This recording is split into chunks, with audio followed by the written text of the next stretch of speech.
In this English lesson, I wanted to help you learn the English phrase to give in. Now, this is kind of the opposite of the phrase to put your foot down. Sometimes you need to give in when someone asks you if they can do something. Sometimes when my kids ask for something, I put my foot down and I say no. But sometimes I give in and I say yes. This happened a few years ago when they wanted to buy a Nintendo Switch. I put my foot down and said, no, it's too expensive. But they said they would pay for part of it if I paid for part of it. So eventually I was able to give in. Eventually I decided that it was okay, and we went and bought a Nintendo Switch. And by the way, that was a good decision. It's a lot of fun to play games with them. I like Mario Party and Mario Kart the best.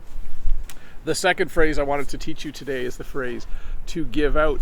This is a phrase we use to talk about something that's going to break or something that's going to break down. If I drive my van for another 10 years, eventually it's going to give out. Eventually the engine's going to give out. Eventually the wheels are going to give out. Eventually the whole van is going to give out. It's going to stop working.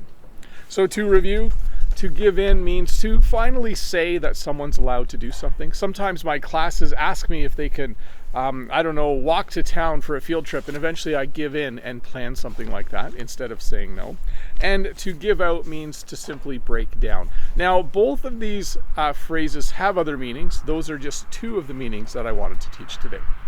Hey, let's look at a comment from a previous video. I think I have it here in my pocket. Here we go. The comment is from Pristine Horizon. Dear Teacher Bob, I wish I had wings to reach there, to sit in the classroom there. How beautifully it's designed. And my response, I have to admit, the schools have been getting nicer here in Canada. My favorite thing is that the newer parts of the building have more windows to the outside and more natural light. So that's actually, thanks for the comment, Christine. That's been a common trend. Not just in Canada.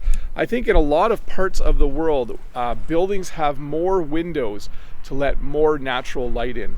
Not this barn, it's quite old. There aren't very many windows at all.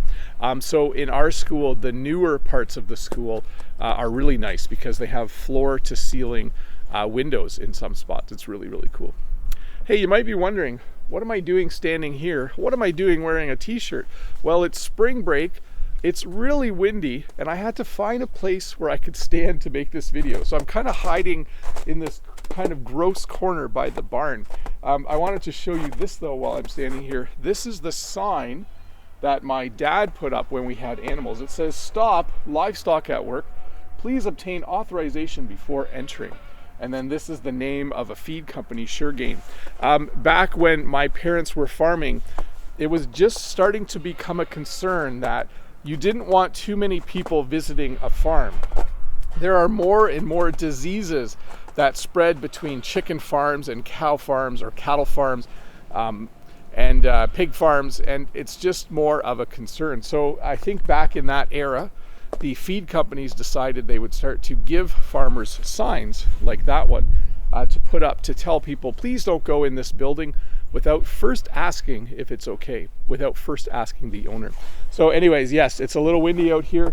If I step out here, you'll probably hear the microphone start to make funny woofling sounds. Is that the exact word? Woofling sounds?